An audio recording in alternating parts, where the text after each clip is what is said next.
Morning. This is Flat Cap Cafe Racer. I'm out on this kind of blustery day on Blinky, my Royal Enfield 500 Classic Chrome. I don't get Blinky out a lot, but I do get it out sometimes. But I just want to wander around here out in the country farm roads like I am today. Today is kind of a special day, or a monumental day, and it was 80 years ago today, in 1944, that the German army came across the Ardennes in the battle of what we call the Battle of the Bulge. 5 o'clock in the morning on December 16th.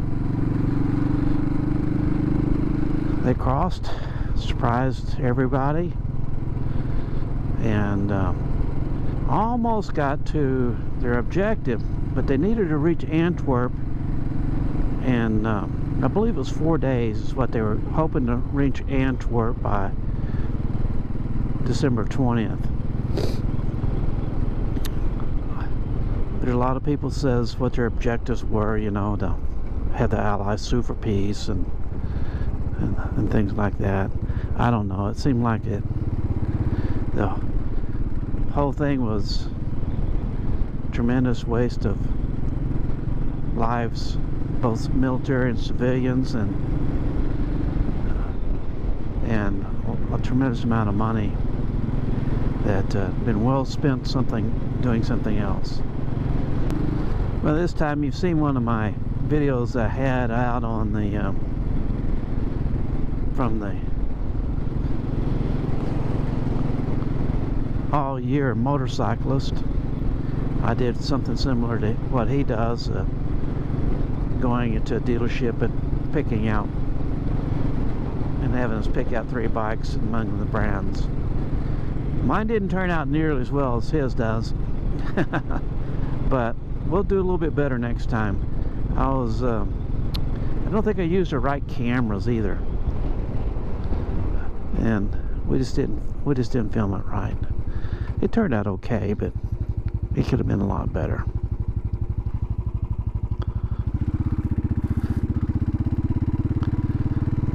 When I get out on these roads, I really don't know where I'm going. I'm just kind of wandering around. I didn't want to try to get up into the mountains today on Blinky. It's I don't know how good this bike would be in the snow. I don't know, but maybe this bike would fit right into the 1944 time frame. Who knows? It's got enough torque to go. It's just the tires are really skinny. But I guess if you look back in the days of motorcycles in World War II, most of their tires were pretty skinny also.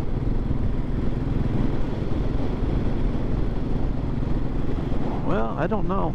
Christmas is, as I'm filming this, Christmas is coming out. I have to ask you guys what you got for Christmas. You can put that in the comments section. By the time you see this, it'll probably be Christmas. Or what you hope to get for Christmas.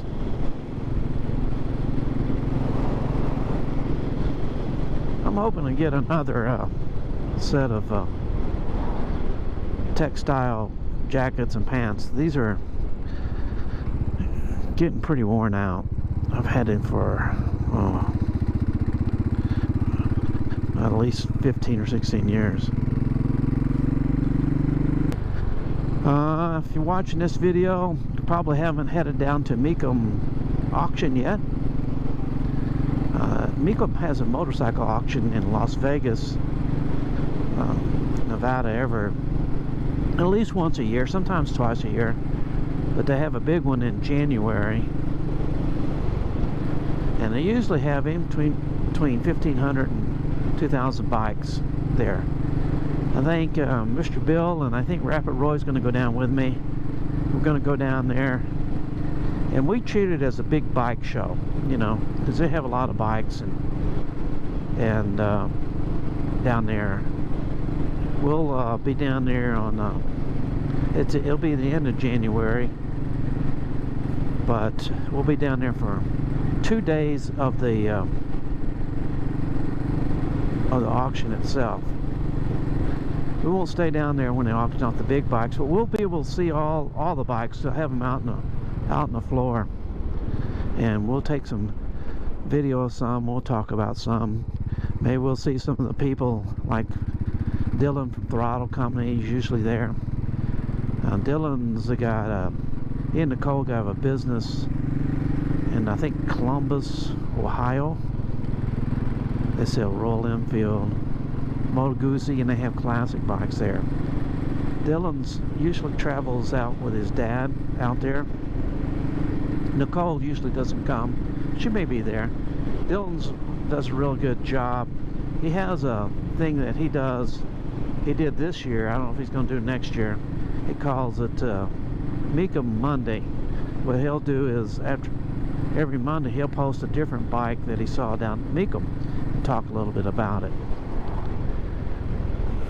Now, what we're going to do is we're going to talk about some of the bikes. I'll probably do at least 2 videos of them.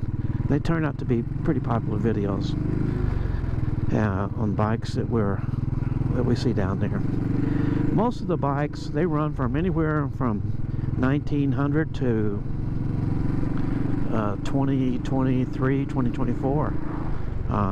They run from anywhere from still in the crates, 20-year-old bikes, 30-year-old bikes still in the crates, to bikes that still have mud on them. So it's a pretty big deal. Here lately, the British bikes were pretty much the hot ticket until about 3 or 4 years ago. Now most of the British riders, potential owners, are getting a little older. They don't want to kickstart a bike.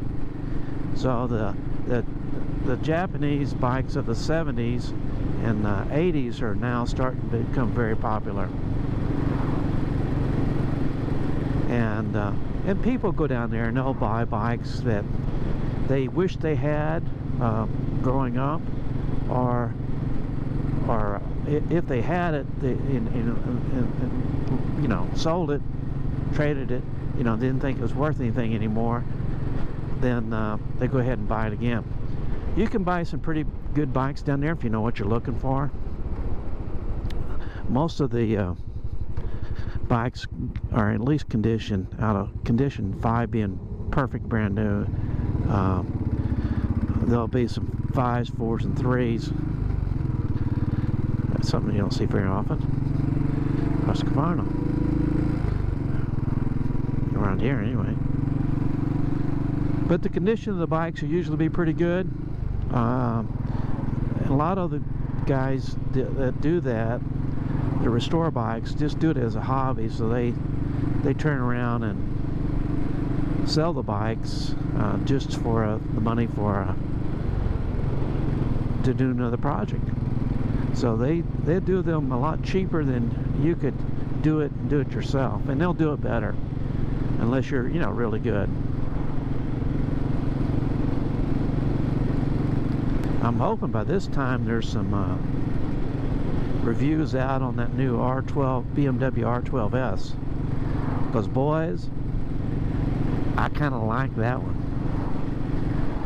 You know, I had a 2020 Blue Pine Blue R9T/5. It's an anniversary edition, and I really like that. I really like that. But as people that watch this channel regularly know, that bike was stolen along with one of my Tigers back in 2022. And I really haven't, you know, I like the R9Ts, but and I like the new R12s too, but I think I like the none of them's really wound my clock till I saw this R12S. And I'm looking forward to seeing some test rides and people doing that I think the biggest thing is find out the ergonomics on it. The R9T I had /5 was borderline a little short between the seat and the foot pegs for me, but for a bike that I only intend to use for you know, Saturday and Sunday rides, that's fine. I'm not going to tour on it. You know, the Kawasaki's got longer legs on it than the BMW does for sure, and also my Thruxton R. Right now, I'm not planning on getting rid of anything. I just want to add to it. I figure maybe another 5 or 6 years of riding comfortably and safely. So somebody said they were 50 something years old on YouTube, and this was their last bike. I said, I've had 7 last bikes. So, you know, if you're 55 and thinking your last bike, yeah, I'm kind of thinking you're wrong. I haven't got to my last bike yet. I'm getting closer though. Well, I appreciate you guys going along with me on this little putt on my 500 Classic Chrome, and Blinky's doing good.